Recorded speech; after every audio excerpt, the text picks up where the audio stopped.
Alors bonjour, il existe un type de sujet précis qui met en jeu l'étude de cas spécifiques au Japon et à la Chine dans le cadre du bac S, qui concerne justement les concurrences que les deux pays ont pu déployer ces dernières années, ce qui vous permet ici d'avoir un sujet concurrence régionale, ambition mondiale. Ça vous fait deux parties assez simples. Vous avez des choses à identifier par rapport au thème du programme particulier. Alors, les deux principales puissances de l'Asie de l'Est, elles sont les deux principales puissances en lien avec le thème du sujet qui traite spécifiquement de l'Asie de l'Est et du Sud-Est, le Japon et la Chine. On vous demande de les étudier chacune dans une logique comparative. Ça veut dire qu'on va s'amuser à comparer à chaque fois quel est le poids de chaque puissance dans sa région et quel est le poids de chaque puissance au niveau mondial. Donc c'est un changement d'échelle, c'est typique de la géographie et ça vous devez le maîtriser relativement correctement. La problématique, elle doit faire apparaître, comme on vous le met ici, la vive compétition entre les États, le fait que Japon et Chine se disputent une forme de leadership en Asie de l'Est. Et vous devez également faire apparaître on va dire l'insertion de ces deux pays dans la mondialisation, qui est le thème principal qu'on a traité en géo, ce qui vous donne une problématique relativement simple. Japon et Chine, comment se disputent-ils le leadership régional et développent-ils des ambitions mondiales? Pour faire une bonne problématique, la plupart du temps, il suffit de reformuler le sujet. Car n'inventez pas votre problématique, qui la plupart du temps n'est pas aussi bien formulée, reprenez les termes du sujet et développez à partir de là. Un plan par échelle, on l'a vu, qui consiste essentiellement à travailler l'échelle régionale et l'échelle mondiale.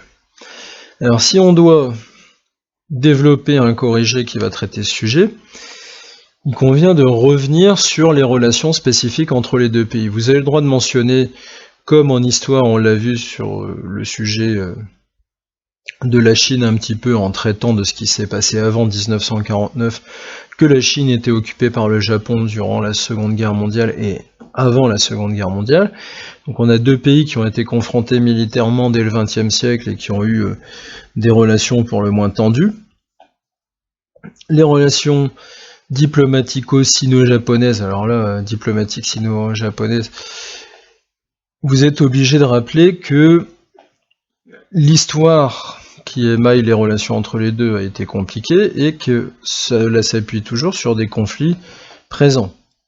Les îles Senkaku, là vous n'êtes pas obligé de mettre dans une copie Diaoyu Senkaku, parce que c'est chaque langue qui s'impose, si vous voulez, mais on a plus l'habitude de les appeler Senkaku.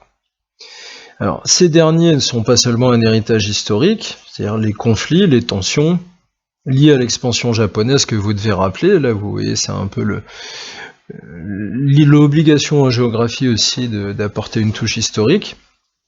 Il faut également rappeler que on est face à deux pays qui développent une rivalité puissante qui va au-delà des contentieux historiques. Le Japon et la Chine cherchent à étendre leur influence tant à l'échelle régionale qu'à l'échelle mondiale. Ça, c'est pour rester dans la comparaison et rappeler le sujet. On rappelle que les deux ont des stratégies qui visent à maintenir, dans le cas du Japon, une puissance régionale plutôt bien définie, maintenir des ambitions mondiales, notamment au niveau économique, et que la Chine, elle, a des ambitions régionales et mondiales plus vastes qui sont en accord avec sa montée en puissance de ces 20 dernières années. En guise de problématique et d'annonce de plan, vous pouvez faire plus simple après toute cette présentation. On fera en sorte donc de répondre à la question qu'on a vue, comment ces deux puissances. Le plan que vous avez annoncé est très simple. C'est l'échelle de l'Asie orientale et méridionale pour le développement justement des ambitions régionales, et ensuite vous amenez l'idée qu'il faudra passer à l'échelle planétaire. Donc quelque chose qui est à la portée de la plupart des élèves qui maîtrisent leur cours. Ici, je vous ai trouvé un schéma dont le but est essentiellement de vous permettre de simplifier les relations qui existent entre les deux pays, deux puissances au profil différent. Alors, Il faut rappeler que le Japon est une puissance technologique depuis les années 70, d'où ce Japon bleu qui est un des laboratoires du monde avec la recherche-développement. Au Japon, on est encore très en pointe dans certains domaines génétiques, médicaux, mais aussi en robotique. On est dans un des pays les plus avancés technologiquement. La croissance en berne, pour signifier que le Japon est rentré dans une phase de croissance très lente, qui est en partie due aussi au déclin de sa population. Quand votre population a tendance à régresser, même si pour l'instant c'est quelques 100 ou 200 000 Japonais en moins tous les ans, bon, il est difficile d'avoir une croissance très forte. Deuxième point, la puissance chinoise, que je vais entourer ici en rouge, une puissance ascendante. Alors, la Chine, c'est à la fois l'atelier du monde et le pays qui a eu la plus forte croissance mondiale durant les 20 dernières années.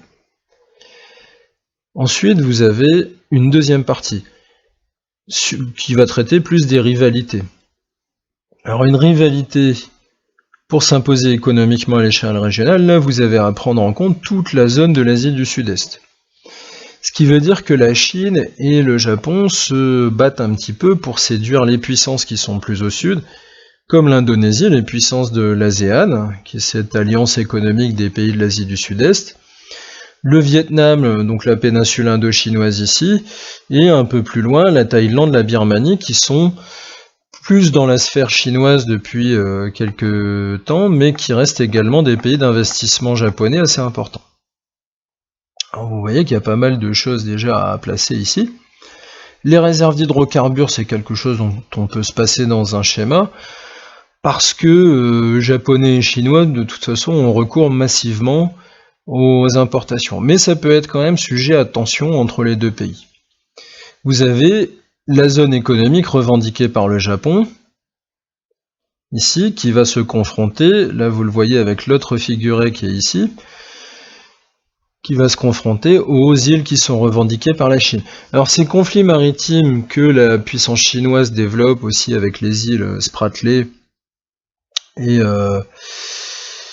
Paracels, un peu plus au sud, là en mer de Chine, bon, ils sont très anciens et c'est lié aussi à la volonté de contrôle de la mer et des ressources, mais aussi des voies de navigation que les Chinois tentent d'opérer depuis plusieurs années. Alors, au-delà des rivalités, des liens solides, c'est la nuance que vous devez apporter à la fois au développement des deux pays et à leurs différences, mais aussi au fait qu'au final, ils ont une collaboration économique assez étroite. Alors les échanges commerciaux entre les deux puissances sont importants. Les délocalisations et les investissements japonais en Chine sont extrêmement importants.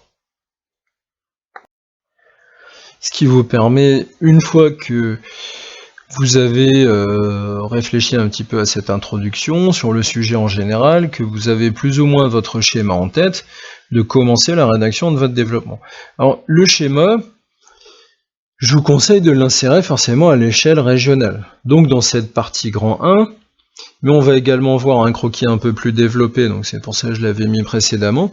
Le schéma, il est là malgré tout, pour que vous puissiez vous appuyer dessus sur cette partie, une rivalité économique, voire sur l'ensemble de la rivalité dans la région. Mais vous n'allez pas faire un schéma à l'échelle mondiale, ce qui serait un petit peu difficile à mener sur le peu de temps que vous avez, donc on va voir ensuite le croquis, ce qu'il donne. La rivalité économique, elle aboutit à ce que les deux puissances dominent totalement l'économie de la région. Bien que la Corée, Taïwan, Singapour se soient beaucoup développés, la Chine avec son 1,4 milliard d'habitants quasiment et le Japon avec ses 130 millions d'habitants, qui sont différemment développés. Le Japon a un PIB par tête qui est très très élevé par rapport à la Chine, mais c'est vrai que la Chine compense par le fait que c'est un pays 10 fois plus peuplé, avec des ressources plus importantes. Donc vous pouvez retenir ces petits chiffres ici qui sont 70% du PIB de la région, 60% de son commerce extérieur. Si en plus on rajoutait Taïwan comme faisant partie de la Chine, on augmenterait encore ces chiffres. Singapour, de même si c'est un pays indépendant et qui a des influences aussi malaisiennes et indiennes, reste très tourné vers la Chine et le marché chinois. Donc on a quand même une région qui est la région la plus peuplée du monde, qui est très influencée par l'économie chinoise et qui très anciennement s'est développé aussi avec les investissements japonais. Alors, ce qui est intéressant pour nous, c'est de rappeler les principaux points qui différencient les deux pays. Le Japon reste un leader financier.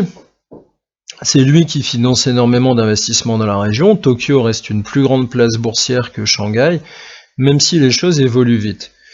Shanghai est en train de rattraper assez rapidement Tokyo. C'est le principal investisseur et créancier de la région, c'est-à-dire qu'il prête de l'argent. L'avance technologique est encore très importante, même si les Chinois investissent massivement dans la recherche pour avancer. Et vous pouvez rappeler que l'innovation robotique japonaise est la principale dans le monde. Alors les Japonais investissent énormément dans la robotique pour diverses raisons, parce qu'ils ont un problème de main-d'œuvre, un vieillissement de leur population, et traditionnellement ils font plus difficilement appel à de la main-d'œuvre immigrée, d'où l'investissement aussi dans la robotique. Mais au Japon, ça s'est aussi marqué par une volonté d'augmenter tout le temps la productivité des usines qui sont très très robotisées. La Chine, elle, n'est pas encore le leader financier et le grand prêteur de la région, même si la capacité d'investissement et de prêt de la Chine est devenue globalement supérieure au Japon. Elle est devant le Japon pour la production et l'exportation de tout un tas de produits. Les multinationales chinoises se développent également rapidement, mais aussi les Chinois constituent le réservoir de main-d'œuvre et de capacité industrielle pour que le Japon continue à prospérer. Donc les deux pays ont une relation comme ça un peu ambivalente. La Chine cherche à combler son retard technologique, ça on l'avait vu par ailleurs dans le développement, on va dire, chinois par rapport aux États-Unis. Dans le chapitre sur la Chine depuis 1949, la volonté chinoise de construire des porte-avions, par exemple, ça en fait partie. Donc c'est son retard technologique dans les domaines informatiques, mais aussi militaires. Alors les deux puissances sont des partenaires, c'est pour ça j'avais commencé à l'aborder. Vous êtes obligé de rappeler que cette rivalité n'empêche pas les liens très forts entre les deux. Ce qui nous amène à voir un petit peu celui-ci, qui est un croquis un peu plus développé que le schéma que je vous ai montré précédemment, où là on prend l'ensemble de la zone, y compris l'Inde, le Pakistan, le Bangladesh, dont on parle un peu moins parfois. Alors les deux sont face à des défis aussi qui sont liés à la population, à la croissance démographique et à la croissance économique. Ce type de schéma, il peut vous aider à rappeler des choses simples. Tout d'abord, les densités. Ici, les plus grands foyers de peuplement de la planète, l'Inde et la Chine depuis à peu près 3000 ans, ce sont les principaux foyers. Et on inclut dans ces foyers de peuplement la Corée, Tokyo, le Bangladesh, le Pakistan, qui sont des foyers de peuplement importants. La croissance démographique, plus ou moins maîtrisée, alors là on vous a mis des couleurs différenciées. La transition amorcée, elle est partout amorcée. Et là ce sont les pays qui sont entourés dans les couleurs. La Chine a achevé sa transition démographique. Tout comme le Japon, les Corées, Taïwan, en Chine maintenant on fait moins de 2 enfants par femme en moyenne, c'est lié aussi à la politique de l'enfant unique, mais pas seulement. La vie en ville coûte très cher, investir dans l'éducation des enfants coûte très cher, donc c'est relativement problématique.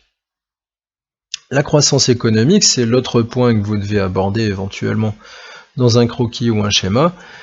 Rappelez les métropoles qui sont ancrées dans l'économie mondiale. Alors, en Chine, on se retrouve rapidement avec Hong Kong, Shanghai, Pékin. Mais il y a d'autres villes que vous pourriez citer, comme Chongqing, qui est plus dans l'intérieur ici, et qui montre que la Chine développe des mégapoles qui se multiplient un peu partout dans le pays, des villes qui s'approchent des 10 millions d'habitants. En Chine, on en a de plus en plus. Les migrations sur les territoires, là c'est vraiment les migrations de la campagne chinoise vers les littoraux et les grandes villes. Alors maintenant, les grands mouvements de population vers la côte en Chine semblent terminés. On a beaucoup plus des mouvements de population internes aux grandes provinces chinoises, où les gens vont aller dans la grande ville locale. Ces mouvements-là dominent. Au Japon, bien sûr, ce type de flux n'existe plus. Les flux de produits manufacturés, là, vous les avez entre Chine et Japon, qui sont relativement importants. Alors, on peut abandonner un peu ce schéma quelque temps, pour revenir justement à la spécificité de la relation entre les deux, mais c'est pour vous rappeler que ces relations, elles s'instituent, elles se développent dans un contexte particulier, qui est celui de l'Asie en général. La rivalité géopolitique, on est obligé d'en parler parce que les deux pays revendiquent des territoires, notamment en mer de Chine et mer du Japon, qui sont assez différents. D'ailleurs, le Japon a le même type de contentieux avec la Corée, et ça, c'est quand même lié à la guerre. Donc vous êtes obligé de faire ce retour sur la guerre. Contentieux historique entre les deux pays remonte à la Seconde Guerre mondiale et à la guerre froide. Le Japon, occupé par les États-Unis, a été un allié stable et essentiel pour les États-Unis, tout comme la Corée du Sud, pour développer leur politique asiatique et développer le capitalisme dans la région. Alors, malgré, là vous pouvez mettre un traité de paix et d'amitié en 1978 qui a été voulu par Deng Xiaoping, à l'époque qui avait une politique forcément différente que Mao Tse-tung. Ça, c'est aussi le grand changement qu'on a pu étudier en classe. On a toujours des litiges territoriaux.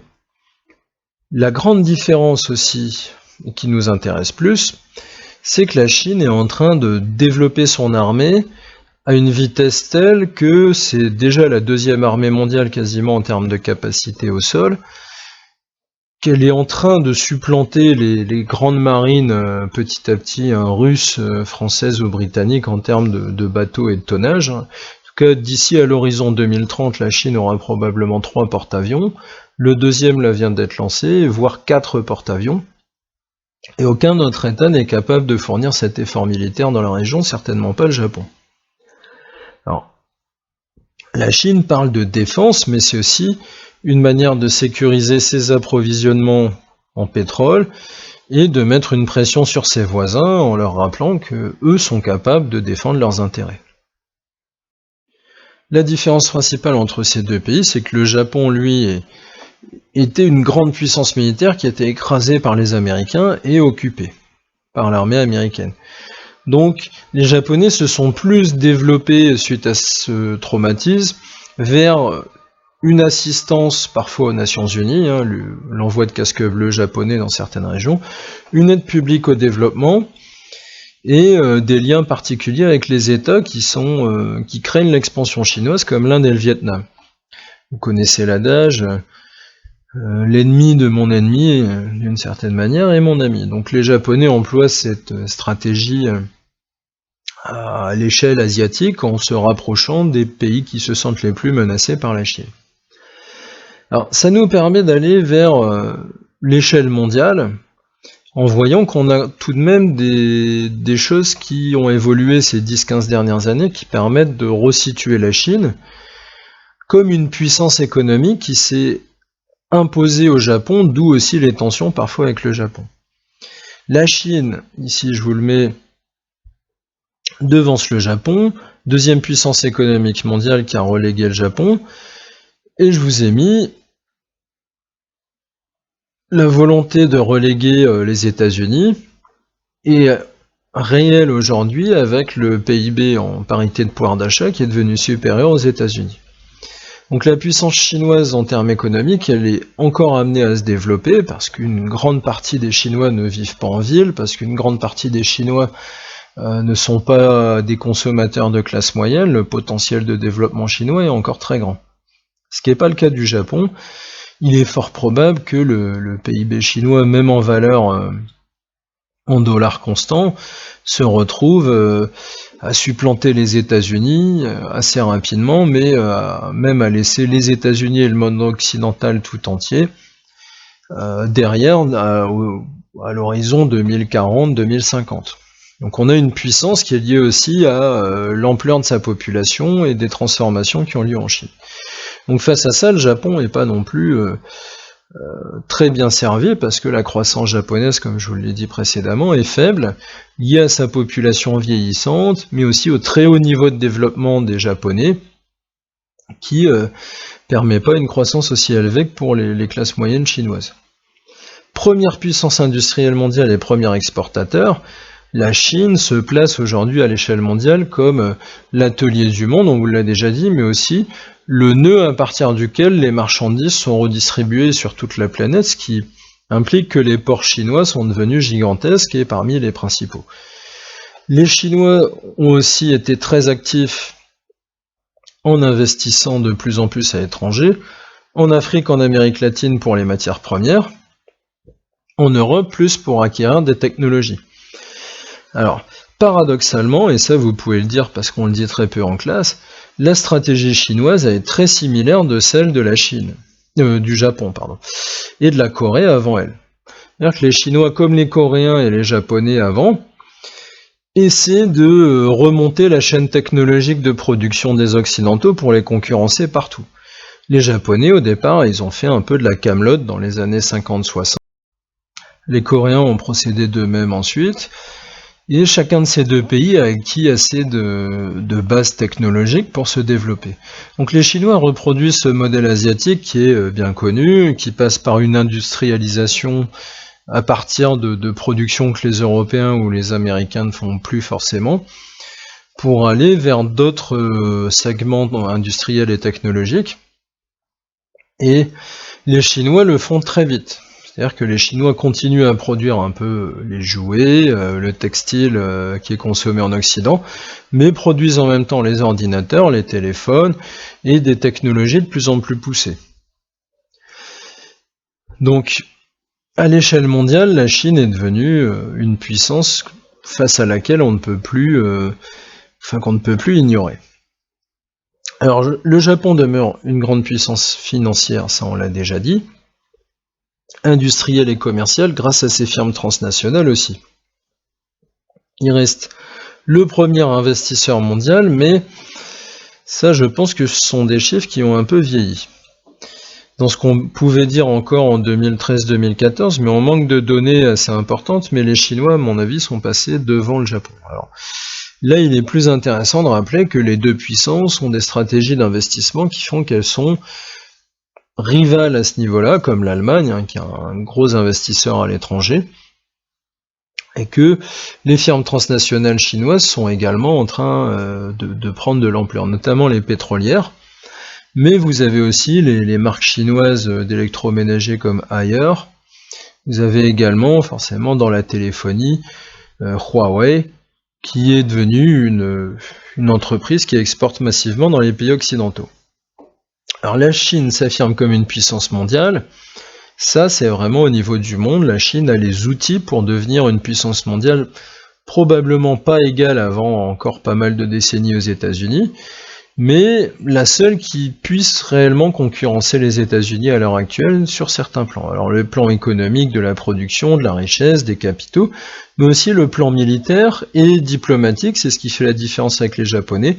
Les Chinois, d'ailleurs, utilisent beaucoup l'investissement à l'étranger et les aides au développement en Afrique comme une forme de chantage diplomatique pour avoir les bonnes grâces des gouvernements locaux. Alors la Chine s'affirme comme une puissance mondiale, et le Japon reste un nain politique parce qu'il s'est mis sous la coupe ou sous la protection des États-Unis. La Chine n'a pas de tuteur comme le Japon, donc elle est relativement libre de développer ses propres politiques. En plus, le Japon, comme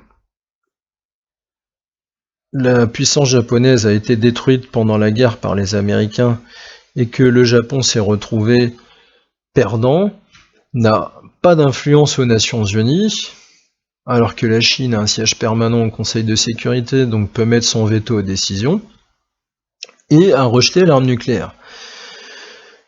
Là, je vous rappelle des petits éléments. La Chine a le deuxième budget militaire mondial, elle fait contrepoint à l'influence américaine au sein de l'ONU, parfois elle prend la tête des pays émergents contre les États-Unis. Là, il semblerait que la présidence Trump incite les Chinois à plus de modération parce qu'ils savent qu'ils ont quelqu'un en face d'eux qui est relativement imprévisible, mais les Chinois restent quand même dans une posture parfois de défiance et de provocation envers les États-Unis pour voir jusqu'où ils iront en mer de Chine notamment. Alors sur la flotte, ici je vous parlais du premier porte-avions en 2012, le deuxième, qui ne sera pas opérationnel probablement avant 2019 ou 2020, a quand même été mis à flot, il est sorti justement des chantiers cette année. Et le troisième, normalement, devrait sortir des chantiers chinois avant 2025. Donc la puissance chinoise, elle s'est réellement affirmée ces les 10 dernières années de manière assez forte. Le Japon, là je vous l'ai signalé, mais on peut le formuler de manière un peu plus claire, est resté dans la dépendance des États-Unis qui stationnent toujours plusieurs dizaines de milliers de soldats, notamment dans les îles d'Okinawa. Ils cherchent quand même à avoir une politique différente de celle des États-Unis. Alors, le Japon, comme l'Allemagne, comme l'Inde ou le Brésil, revendiquent un siège permanent au Conseil de sécurité. Vous imaginez que la plupart des autres pays n'ont pas intérêt à ce que ça arrive, parce qu'ils veulent garder leurs petits droits et privilèges spécifiques. Mais il a collaboré depuis justement la fin de la guerre froide à des opérations extérieures. Irak, Afghanistan. Les Japonais sont aussi reconnus dans beaucoup de pays, notamment arabes, mais aussi en Amérique latine, comme des interlocuteurs importants quand ils doivent faire de la pacification de conflits, parce que les Japonais ne sont pas considérés comme une invasion occidentale quand ils interviennent dans des conflits. Alors, le soft power, qui est le concept qu'on a travaillé plusieurs fois cette année, il vous rappelle que les capacités d'influence non militaires ou non géopolitiques diplomatiques des pays sont importantes. Là, pour les deux pays, ce qui joue en partie, c'est le développement de la culture. Les instituts Confucius exportent la langue chinoise un peu partout. Le chinois est certainement la langue non européenne d'origine qui se développe le plus dans le monde. L'organisation des grands événements internationaux comme les JO de Pékin, l'exposition de Shanghai en 2010, mais aussi de plus en plus des compétitions de sport spécifiques, un rappel que les Chinois sont capables de rivaliser avec les Occidentaux ou le Japon dans ces domaines-là. Les Chinois, ils s'appuient également sur la première diaspora du monde, 50 millions de personnes, c'est considérable, même si à l'échelle chinoise, ça doit correspondre à moins de 4% de la population. Mais les Chinois s'appuient également sur des populations chinoises aux États-Unis ou en Europe qui sont assez importantes. Même si l'immense majorité de ces Chinois de la diaspora vivent en Asie, notamment en Indonésie. Le chinois tend à s'imposer dans les échanges internationaux en Asie, alors par le biais de cette diaspora, mais aussi parce que on a de plus en plus intérêt à au moins maîtriser des bases de chinois pour négocier dans le pays. L'anglais est bien maîtrisé des élites chinoises, mais c'est pas forcément le cas des élites des fonctionnaires d'État, et c'est pas forcément la langue qui permettra aussi de comprendre la mentalité des interlocuteurs chinois qu'on a en face de soi. Alors le Japon, à contrario, a vraiment axé son développement du soft power à travers des choses très simples. Le manga, qui est une manière de toucher les jeunes américains et les jeunes européens, même si c'est vrai que c'est en France que c'est très développé. Le jeu vidéo qui reste porteur d'une partie de l'univers culturel et mental japonais. La cuisine qui s'est développée abondamment. Et on pourrait dire à une certaine époque le dessin animé et le cinéma, même si c'est vrai que la puissance de ces productions japonaises s'est un petit peu essoufflée ces dernières années. Et de l'influence culturelle japonaise face aux Chinois qui produisent des blockbusters à l'américaine, bon, les Japonais peinent un peu. Alors, construire une conclusion là-dessus, c'est pas si difficile, et vous voyez que c'est un sujet, vous avez à peu près 2 heures pour le traiter, qui est pas extrêmement difficile. Une fois que les connaissances sont acquises, vous avez à dérouler cette argumentation entre deux puissances qui s'affrontent, qui en même temps vivent en symbiose, qui à l'échelle régionale ont connu une histoire très difficile, mais à l'échelle mondiale, la victoire chinoise est déjà acquise. Donc dans une conclusion, vous faites un résumé de tout ça, c'est pas très complexe. Le Japon et la Chine sont des rivaux économiques, géopolitiques et culturels. Vous rappelez l'ensemble des rivalités et les deux échelles, régionale, asiatique et mondiale. La Chine semble emporter et il est peu probable que le Japon, avec ses soucis démographiques et sa faible croissance et son très gros endettement au niveau de l'État japonais, puisse rivaliser avec les Chinois. Par contre, l'ouverture là qui est proposée, elle est très fine, dans la mesure où on vous dit que les deux pays sont confrontés au même type de défi, c'est-à-dire le vieillissement de leur population. Ils vont apporter des réponses différentes, mais aussi des choses dont on a peu parlé parce que la dimension géopolitique était moins présente. La forte dépendance aux énergies, notamment fossiles, au pétrole et au charbon, et les destructions environnementales concernent les deux pays. Alors, les Japonais ont beaucoup plus d'expérience dans la gestion de leur environnement qui est constitué d'îles ou avec une population très dense et donc des problématiques qui sont apparues il y a assez longtemps avec l'industrialisation. Ils ont certainement beaucoup de choses à enseigner aux Chinois.